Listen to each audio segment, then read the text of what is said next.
তুমি আমায় বকো, মারো, আমি চুপ করে থাকবো কেন? ওই নার্সটা আজ আমায় সবার সামনে রাস্তার মধ্যে মারলো,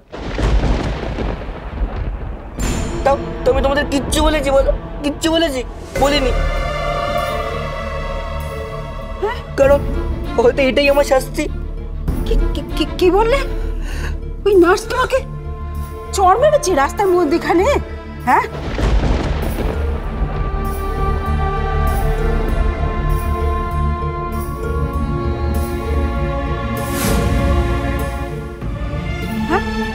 বলো দেখিনি আমাকে, ভালো করে বলো তো কি হয়েছে ঘটনাটা। না মানে আমি তো। চুপ, একদম চুপ করে থাকবে তুমি, কোনো কথা বলবে না। বলো দেখিনি দাদু ভাই, আমায় খুলে বলো কি হয়েছে, কি করেছো? হ্যাঁ, আমার সব বন্ধুদের সামনে এগালে ওগালে চড় মারতে লাগলো।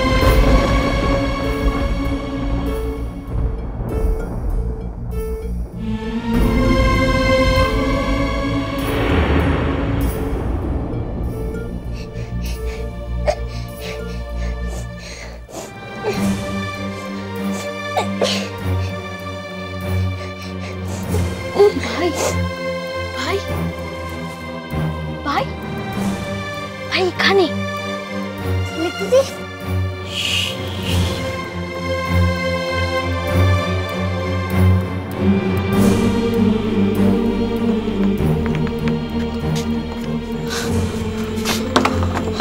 আস্তে আস্তে ভাই, আস্তে।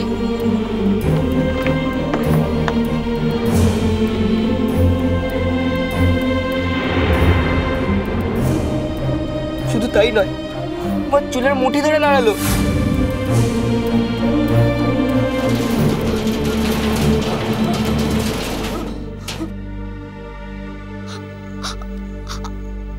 আমি ভাইকে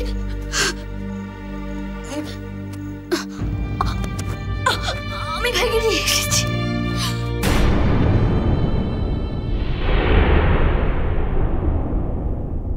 মারের ভয়েতে যখন আমি তার সঙ্গে আসতে চাইনি, আবার ওর কলার ধরে টেনে আমি রিক্সায় ওঠালো। তো আমি তোমাদের কিচ্ছু বলিনি? কিচ্ছু বলেছি? বলো, বলেছি?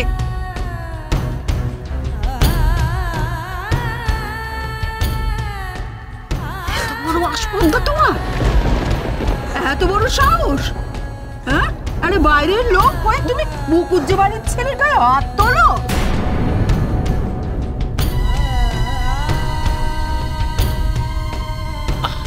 মমতা, মমতা তুমি ওকে এভাবে বলছো কেন? ও তো বিল্টু দাদু ভাইয়ের ভালোর কথা ভেবে। কি বলছো কি দাদু? ভাইয়ের ভালো মন্দ বোঝার জন্য এই বাড়ির লোকেরা আছে। একটা বাইরের লোক হয়ে ভাইয়ের গায়ে হাত তুলবে, তোমরা কেউ কিচ্ছু বলবে না? কে কি বলবে না বলবে আমি জানি না রে ফুলকি, কিন্তু আমি বলবো। হ্যাঁ, মিসেস রায়চৌধুরী তোমায় নার্স করে পাঠিয়েছেন বলে আমরা বিশ্বাস করে তোমায় বাড়ির মধ্যে রেখেছি, ভরসা করেছি। বাড়ির লোকের থেকে তোমায় আলাদা করে দেখিনি। হ্যাঁ, তাহলে তোমার এত বড় সাহস হবে? হ্যাঁ, তোমার উচিত অনুচিত বদল পেয়ে যাবে। আমি মামির সঙ্গে একমত। ওকে এ বাড়িতে রাখা হয়েছে মেজ বৌদি ভালো মন্দ দেখার জন্য। বিল্টু এ বাড়ির ছেলে, মুখার্জি বাড়ির ছেলে, ওকে শাসন করার এই বাড়তি দায়িত্ব ওকে কে নিতে বলেছে? ভুল করছিস দীপু, ভুল করছিস, মস্ত ভুল করছিস। ও তো জানে যে বিল্টু অন্যায় করেছে, বিল্টুকে শাসন করতে গেছে। ভালো তো করেছে, ও তো নিজেকে এ বাড়ির লোক মনে করে বলেই তো। জেঠু, ও এ বাড়ির কেউ নয়। দেখো হয়তো ও যার লোক তার হয়ে এখানে কাজ করছে। পিসি ঠাম্মা ঠিকই বলেছে, মিসেস রায়চৌধুরীর বাড়িটা কিনা আমাদেরকে ফেরত দিয়ে দিলে কি হবে? তার আধিপত্য বজায় রাখার জন্য ওকে এই বাড়িতে নাচ সাজিয়ে পাঠানো হয়েছে। ও হয়তো ওনারই চর।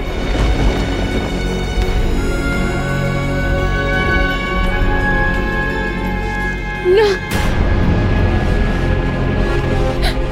আপনারা সবাই আমাকে এভাবে ভুল বুঝবেন না, ভুল বুঝবেন না। আমি এবারেরই একজন।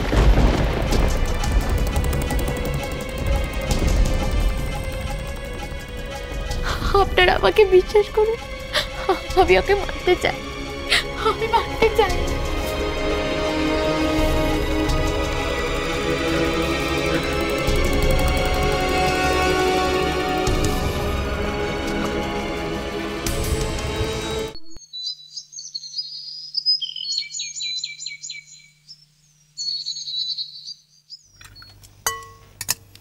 জানলি বড় খোকা, তুই আর জজ সাহেব মিলে না এবার এই মেজো খোকার সঙ্গে একটুখানি কথা বলে নে। কালকে তোরা ওই নার্স মেয়েটাকে এ বাড়িতে রাখার জন্য মত দিলি বটে, কিন্তু আমার মনের ভেতরটা কেমন জানি খচখচ খচখচ করছে জানো। থাক না ঠাম্মা, আমি ভুল করেছি,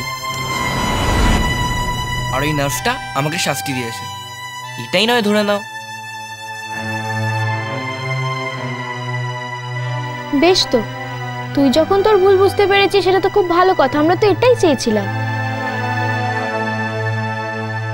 কিন্তু ওই নার্সটা তো একবারের জন্য নিজের ভুল স্বীকার করলো না। এটা তোমরা ভেবে দেখেছো?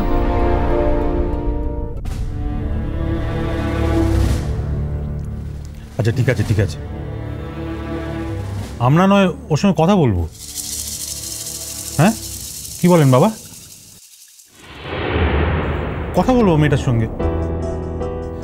আর তাছাড়া মা, এটাও তো তোমাদের বুঝতে হবে যে প্রতিমার জন্য মেয়েটা কি অক্লান্ত পরিশ্রম করে চলেছে সারাদিন, কত যত্ন করছে প্রতিমা। আমিও তো সেটাই ভাবছি দেবেশ। মমতা, ব্যাপারটা আর না বাড়িয়ে এইখানেই শেষ করো। দেবেশ, মনীষ, ওরা নয় ওকে বুঝিয়ে বলবে, ও আর ভুল করবে না। হ্যাঁ ঠিক। আমি তোমাদেরকে একটা কথা বলবো, কাউকে চোখ বন্ধ করে বিশ্বাস করো না, হোঁচট খেতে পারো।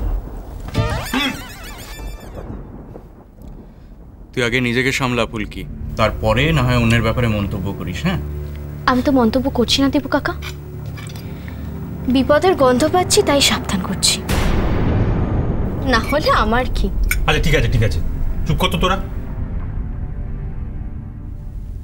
মা, ও মা, কি হলো? মা তোমাকে একটা কথা বলি। কাল তো দোল, এর মধ্যে মেয়েটাকে নাই বা তাড়ালে, তুমি এত চিন্তা করছো কেন? তুমি তো তোমার বড় খোকার ওপর ভরসা করো না? করো তো, আর একটু ভরসা রাখো, আমি আছি তো, সব ঠিক হয়ে যাবে। বলছিস? ঠিক আছে।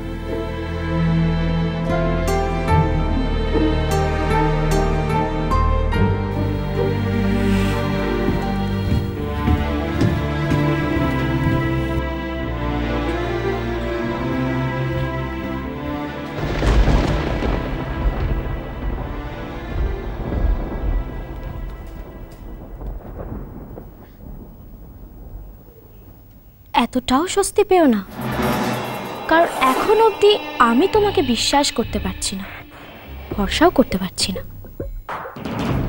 আজকে আমি যাচ্ছি মিসেস রায়চৌধুরীর বাড়িতে, ওনার কাছে জানতে কি তোমার আসল পরিচয়। ঝিলিক নাকি ঝিল্লিক?